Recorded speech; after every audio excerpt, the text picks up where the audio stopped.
jersinya PSM kan sudah pakai aparel internasional tuh Adidas. Bisa lah, stadionnya Bisa. juga internasional. Bisa. Apakah sekarang kalau kita kerja sebagai konten kreator harus bayar pajak penghasilan? Sebenarnya harus. Helm hilang tidak bertanggung jawab. Itu nggak bisa. Nggak bisa itu. Itu bisa dibuka. Kotanya udah bagus, tapi warganya nggak bagus sama aja. Kan tadi kita bilang ada klien tak itu toh selebgram Makassar. Ada. Apa kasusnya? Waduh.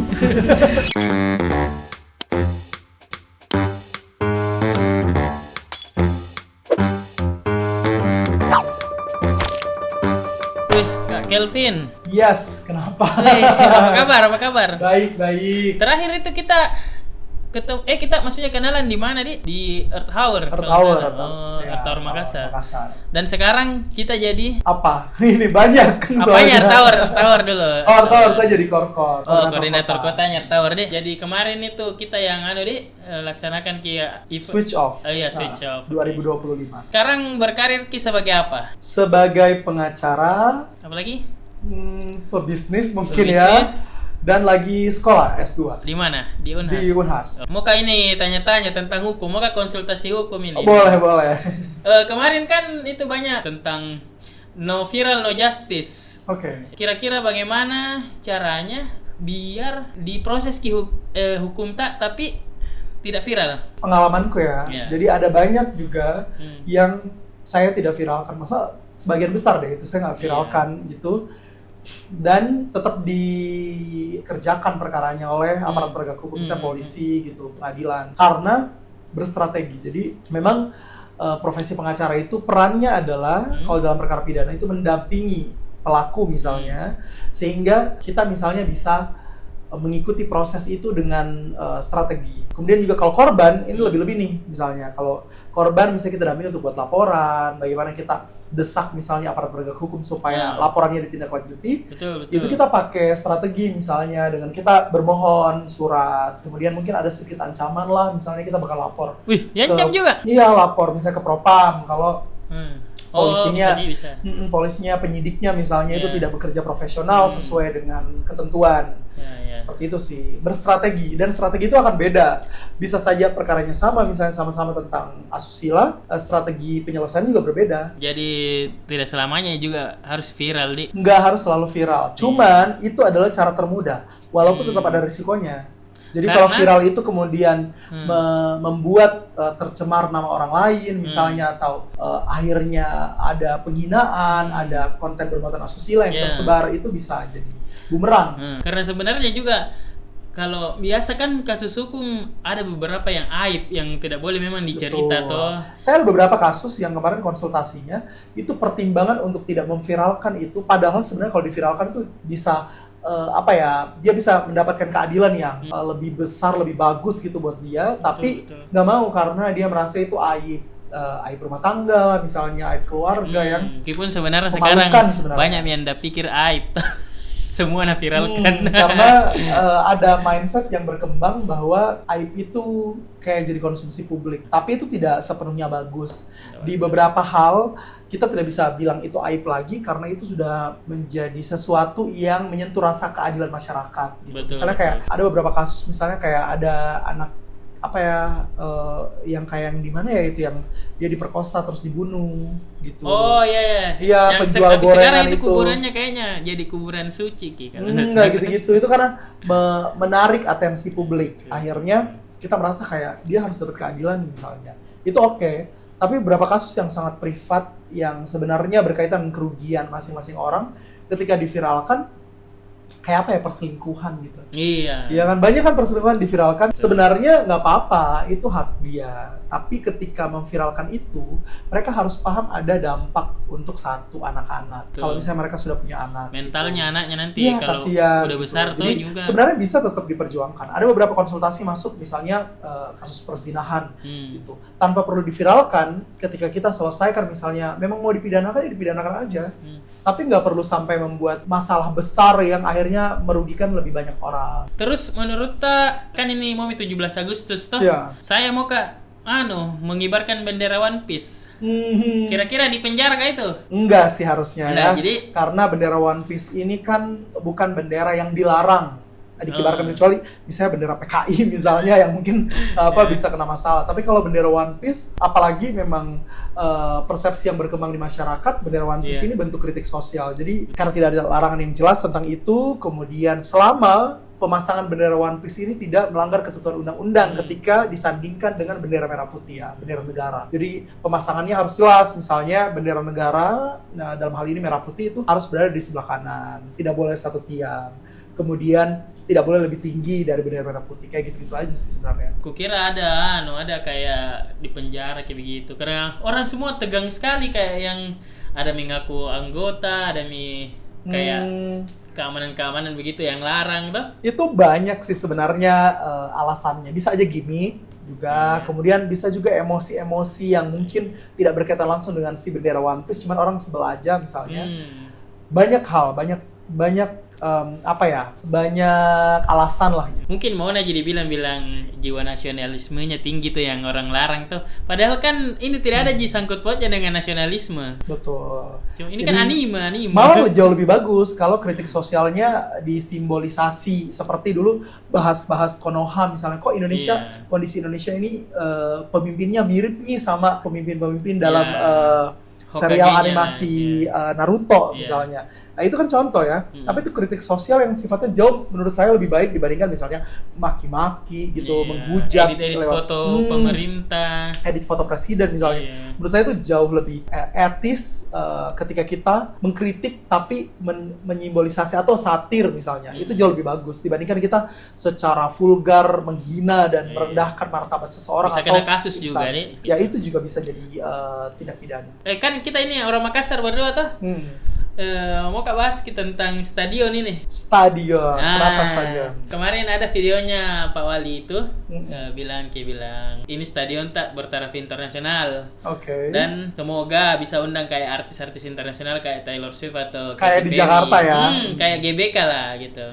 Probability-nya berapa persen? Kalau melihat dari latar belakang wali kota ini yang memang sebelumnya pebisnis, setahu saya harusnya sih beliau sudah ketika membuat statement kemudian membuat sebuah kebijakan publik itu sudah mempertimbangkan istilahnya kayak visibility study-nya lah. Dia udah tahu ini visible atau enggak gitu, bisa dilaksanakan atau enggak. Dibandingkan misalnya seorang pejabat misalnya yang tidak punya background pebisnis. Itu bedanya biasanya ya.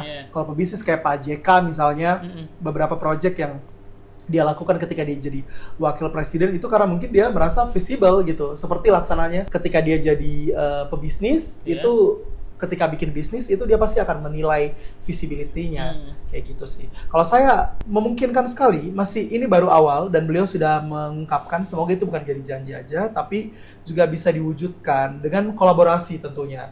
Jadi nggak bisa sendirian. Apalagi sekarang juga jersinya PSM kan sudah pakai aparel internasional tuh Adidas. Keren.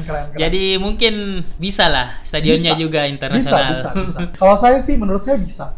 Lokasi di Makassar itu masih bisa lah kalau dibikin stadion internasional masih ada gitu. Cuman mungkin pembebasan lahannya, kemudian akses ya infrastruktur. Yang lebih penting adalah misalnya contoh antara GBK misalnya dengan JIS. Kenapa misalnya GBK itu jauh lebih menarik untuk orang datang buat konser, buat nonton pertandingan bola karena infrastruktur GBK itu sangat bagus. Jadi dari dan ke GBK-nya itu enak gitu. Ada transportasi publik, accessible. Jadi itu salah satu yang saya sebut tadi visibility. Jadi jangan sampai dibuat aja misalnya contoh ya, ini ada salah satu stadion nih dibangun nih. Dulu sampai sekarang itu nggak dimanfaatkan dengan maksimal, tahu lah ya di mana posisinya. Itu karena lokasi, kemudian aksesibilitasnya itu nggak visible. Sejak awal itu mereka nggak menghitung itu dengan cermat. Nah kalau kita lihat di Jakarta, GBK dengan JIS misalnya kayak kemarin kan parkiran lah, apalah segala macam. Nah, GBK itu enak banget karena banyak tuh dekat dengan mall, SCBD dan lain-lain. Itu akses untuk paling orang jalan jauh aja gitu. Tapi setidaknya bagus nih jalannya, deket mall, deket apa gitu. Kemarin waktu pertandingan PSM lawan lawan Jepang kalau nggak salah. Saya lagi di Jakarta. PSM. Sorry nih, Timnas, sorry. Amin lah ya, PSM lawan Jepang. Timnas lawan Jepang itu saya lagi di Jakarta, kebetulan di FX Sudirman. Nah itu satu FX Sudirman itu penuh dengan orang-orang pakai baju ini Timnas, jersey Timnas, dan belinya malah di situ di apa sih yang ininya official store. Official store-nya, dan itu bener-bener bagus banget menurutku. Jadi kayak misalnya nanti di sini kita bikin, usahakan tuh ada mall misalnya dekat situ. Jadi paling tidak mall pasti ada parkirannya. Jadi orang bisa parkir di situ betul. kan. Tapi kalau misalnya dia sendirian di tempat yang tidak strategis, mau parkir setengah mati, jalan ke situnya setengah mati, ya. Tapi kayaknya ini wali kota tak memang kayak futuristik ya. Iya. Karena kemarin dia bilang nanti akses untuk ke dalam stadionnya itu tidak bakal bisa masuk mobil pribadi. Nanti ada parkiran di luar, terus naik shuttle bus ke dalam. Oke. Sebenarnya bagus juga sih kayak gitu. Ya, dan bagus deh. Pun nggak naik shuttle bus, kalau di GBK itu kan orang jalan kaki. Jadi dari samping efek sambil Sudirman itu olahraga ya. orang jalan tuh sampai di dalam, dan itu bagus gitu. Karena kalau naik shuttle bus, misalnya contoh ya, itu ada banyak orang kan menunggunya. Mungkin bisa ada untuk yang disabilitas, gitu. Tetap harus difasilitasi. Tapi kalau bisa pedestriannya misalnya jalan untuk pejalan kakinya tuh bagus. Jadi orang bisa betul. pakai gitu buat jalan kaki masuk ke dalam stadion. GBK itu contoh yang paling bagus. Kita ikuti selebgram Makassar. Selebgram Makassar, saya pernah dampingi malah. Oh, salah ada satunya. beberapa jadi klien. Iya, ada jadi klien gitu. Jadi konsultasi, saya dampingi kasusnya juga ada. 3 selebgram Makassar paling apa dulu ya gitu ya. Sudah, ngerti aja kayak apa dulu ya. Duh, saya nggak berani kayaknya. Sebut nih, nanti saya sensor. Aduh, takut deh. Jadi di skip ini. Skip aja kayaknya. 3 selebgram terbaik menurut tak yang dari Makassar. Wah, klien saya tuh kalau gitu. Saya sebutkannya. Sebut. Jadi ketahuan nanti ya kalau dia klien saya. Nggak jadi. Nggak jadi lagi, aduh. 2 pertanyaan sudah di skip nih guys. Kan ini kita pernah juga bikin konten toh? Iya. Saya sempat bikin konten tahun lalu, tapi nggak lanjut karena sibuk banget ngurus Oke. Potensinya konten kreator itu di Makassar menurut dari sudut pandangnya pengacara gimana? Besar sekali. Saya lihat ada beberapa yang sudah menyadari bahwa konten kreator ini adalah profesi baru yang sangat profitable. Karena sekarang kita di era digital, semuanya itu kita interaksinya bahkan di-convert menjadi digital gitu, untuk marketing dan lain sebagainya. Jadi menurutku konten kreator ini punya tempat yang sangat baik untuk berkembang. Bahkan di daerah-daerah pun ya, sekarang itu konten kreator itu menjamur tuh banyak. Nah, terutama di kota besar, karena kota besar kebutuhannya besar untuk endorsement dan lain sebagainya. Itu brand-brand itu biasanya di kota besar. Jadi kalau peluang besar sekali peluangnya. Cuman mungkin yang perlu diperhatikan oleh konten kreator adalah ketika mereka buat konten itu mereka harus paham nih risiko dari membuat konten. Jadi membuat konten itu harus melihat kira-kira kontennya ini akan beririsan atau bersinggungan dengan hal-hal apa aja. Misalnya contoh, membuat konten tentang agama. Membuat konten tentang agama harus paham bahwa agama itu sensitif dan ada perbedaan pandangan, bahkan dalam satu agama aja itu bisa berbeda pandangan. Jadi ketika bikin konten tentang agama harus sangat hati-hati. Kemudian bikin konten misalnya tentang gossiping, misalnya menggosipkan orang gitu juga harus hati-hati. Jangan sampai ada bisa kena pidana juga itu. Iya, bisa fitnah misalnya, harus hati-hati. Mungkin konten-konten konyol-konyol juga banyak ya. Yang merugikan orang lain kayak prank-prank gitu deh. Itu jangan sih kayak karena dampaknya juga tidak baik gitu kan. Dan juga untuk masalah izin, misalnya kita banyak konten yang menggunakan identitas pribadi milik orang lain misalnya. Kan wajah itu juga harusnya diblur ya. Misalnya kalau tanpa persetujuan orang. Tanpa persetujuan atau dengan persetujuan, tapi sebenarnya kita bisa memprediksi atau kita tahu nih akan berdampak negatif untuk citranya dia misalnya karena omongannya atau perilakunya gitu. Itu kita harus kita harus peka juga rasa bilang apakah jadi ini bagus atau tidak. Jadi konten kreator itu harus super peka. Peka terhadap kliennya, peka terhadap fenomena yang sedang berkembang di masyarakat, peka terhadap hal-hal yang moralitas, agama, kayak gitu-gitu. Kan tadi kita bilang ada klien tak? Itu toh selebgram Makassar. Ada. Apa kasusnya? Waduh. Apakah tentang berhubungan dengan pekerjaannya atau tidak? Ada yang berhubungan dengan pekerjaannya, itu sebatas konsultasi.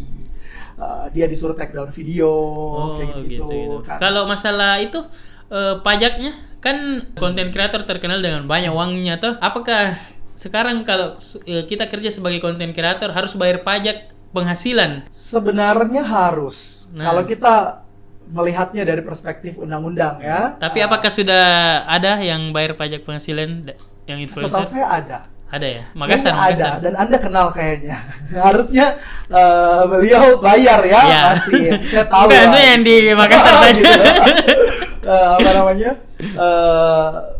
Setahu saya harusnya ada ya, terutama yang biasanya ya konten-kontennya itu memamerkan kekayaan. Itu biasanya di kopi lah gitu. Oh, iya. Pasti akan di kode sama, bahkan di chat, dihubungin langsung sama Dirjen Pajak. Karena pajak ini juga dilematis ya. Masih banyak masyarakat yang karena prinsip dasar dari hukum pajak itu adalah kesadaran wajib pajak. Jadi tergantung kita nih, kita sadar nggak bahwa kita punya kewajiban karena kenapa orang harus bayar pajak misalnya? Karena kita menggunakan fasilitas yang disediakan negara. Contoh paling besar adalah jalan. Iya, betul. Kemudian fasilitas umum yang lain ya, fasilitas kesehatan yang disediakan oleh pemerintah. Iya. Itu semuanya menggunakan uang pajak. Yang mana memudahkan kita. Coba deh misalnya kita tinggal di desa misalnya, Iya. infrastrukturnya kurang bagus, kita juga ngeluh kan. Iya, Tapi betul. kita tinggal di Makassar infrastruktur bagus misalnya, itu juga adalah sumbangsi pajak. Betul, Jadi kalau betul, kita bayar betul. pajak, kita berkontribusi pada bagaimana negara kita menjadi lebih baik. Jadi bukan cuma pajak motor saja deh dibayar kendaraan. Iya, betul. Dan pajak penghasilan. pertambahan nilai. Sebenarnya kalau kita belanja itu kan selalu kita bayar PPN. Iya, Kita semua bayar pajak iya, karena betul. semua yang kita belanja itu pasti kita bayar. Pajak apa lagi? Bumi bangunan. Iya, PBB. Pajak penghasilan ini paling apa ya? Paling dilematis sebenarnya Iya. karena semakin besar pendapatan kan dia persenan ya. Jadi Iya. semakin besar pendapatan semakin besar rasanya biasanya nggak ikhlas untuk bayar. Iya. Jadi itu jadi tantangan buat setiap orang sih kesadarannya. Ada lagi masalah yang paling serius dan dari dulu ini tidak bisa diselesaikan sama pemerintah Kota Makassar. Apa itu?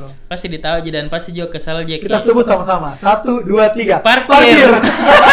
Nah ya, parkir ini memang jadi masalah banget sebenarnya karena harusnya itu diatur oleh pemerintah daerah. Ya, Kenapa? Makanya ada PD parkir. Hmm. Ada perusahaan daerah khusus menangani perparkiran. Tapi parkir ini menjadi masalah yang sulit sekali. Bukan cuma di sini ya. Di daerah-daerah lain bahkan seperti Ya, Jakarta, parkir itu masih jadi momok gitu, susah banget dihilangin betul, gitu. betul. Kenapa? Karena parkir ini kan dua tantangan menurut saya. Satu adalah lahan, dua adalah manajemen. Nah, kalau kita bicara manajemen, ada manajemen parkir swasta gitu. Kemudian ada manajemen parkir pemerintah. Betul. Nah, sekarang yang dikuasai swasta itu aman. Kenapa? Karena manajemen dan lahannya mereka sediakan dan bagus gitu diaturnya.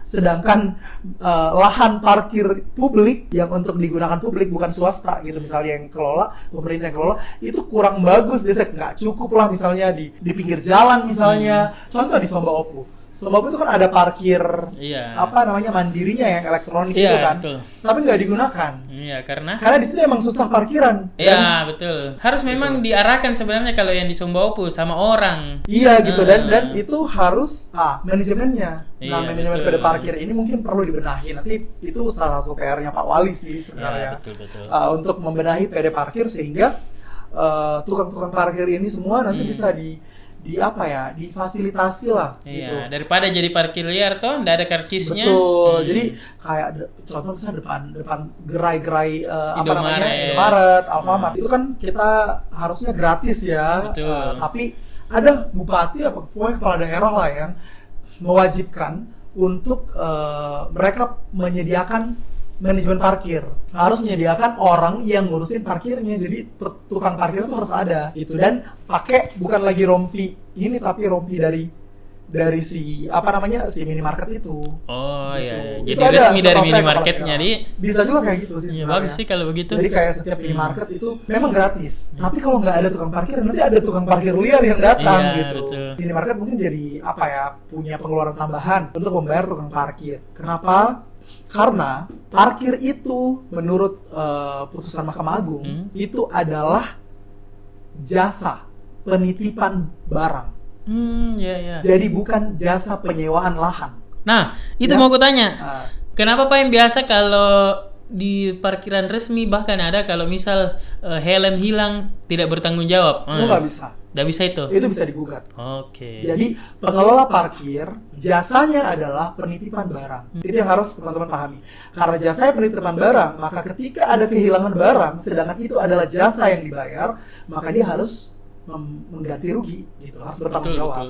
Dia nggak bisa melepaskan. Jadi kalau misalnya ada apa ya, ketentuan di karcis parkirnya gitu, itu namanya klausula exonerasi. Jadi klausula pelepasan tanggung jawab. Dia jadi memberikan hak kepada diri untuk melepaskan tanggung jawab, padahal nggak boleh. Karena itu jasa yang harusnya dia berikan. Itu edukasi aja sih buat masyarakat. Betul. Jadi kalau ada pengelola parkir misalnya di salah satu mall gitu hilang helmnya, itu bisa minta tuntut harus ganti helmnya. Pengacara ini yang bilang guys, jadi tuntut misalnya kalau hilang. Calling aja, nanti somasi. Kayak gitu. Ini juga masalah yang kemarin itu ada kayak himbauannya PD parkir. Iya. Kalau ada parkir liar katanya direkam saja, nanti bakal didatangi. Memang dia datangi sih memang, tapi besoknya lain lagi tekan parkirnya. Jadi kayak menjamur gitu. Itulah dilematisnya. Jadi emang parkir ini masalah yang sulit diselesaikan karena dia potensi pendapatannya besar. Jadi bayangkan ya, misalnya ada satu event lah, janganlah tempat parkir umum gitu. Ada satu event. Setahu saya yang ngurusin parkir di event-event itu pendapatan gede banget. Betul. Sangat besar. Kenapa? Karena itu kan bisa satu motor nih misalnya. Kalau event kan lebih mahal biasanya. 5.000 sampai 10.000 biasa kalau event. Dan itu Anda kalikan dengan jumlah kendaraan bermotor yang masuk. Motor aja ya. Mobil itu biasanya lebih mahal. Dan itu nilainya besar sekali. Apalagi kan lahannya, kembali lagi yang kita bilang tadi di awal, lahannya yang kurang. Jadi meskipun mereka sudah parkir di dalam lokasi event, pasti masih banyak yang tidak kebagian tempat di dalam. Iya. Jadi makanya dalam beberapa perizinan lahan parkir itu menjadi salah satu syarat. Jadi harus ada lahan parkirnya, nggak bisa nggak ada. Ketika kita bikin bisnis, apalagi bisnis yang bisnis apapun sih sebenarnya, pasti kan orang singgah, setidaknya pemiliknya ya, itu akan singgah dan harus ada lahan parkir yang cukup. Kalau nggak cukup lahan parkirnya, itu akan kalau di perizinan namanya andalalin gitu. Jadi analisis dampak lalu lintas. Dan ada beberapa kasus di Makassar. Seperti apa? Hertasning tuh. Ada yang kena tuh karena andalalinnya tidak ada. Akhirnya menimbulkan kemacetan. Gitu karena parkirannya sampai masuk ke badan jalan. Di Boulevard juga kan masalahnya kayak gitu kan. Itu sampai kalau kita mau lihat Boulevard pada saat malam minggu itu jadi harus minggir-minggir ke tengah jalan karena padat banget parkirannya. Itu harus jadi solusi. Walaupun sebenarnya MP itu misalnya ya udah bangun parkiran sampai berapa tingkat. Tapi tetap aja masyarakat parkirnya di luar gitu misalnya. Mungkin juga karena ada beberapa masyarakat yang tidak punya STNK kan biasa kalau keluar itu. Iya sih juga ya. Itu juga jadi masalah. Makanya dilematis. Serba Dilematis. salah ini ngurusin parkir gitu.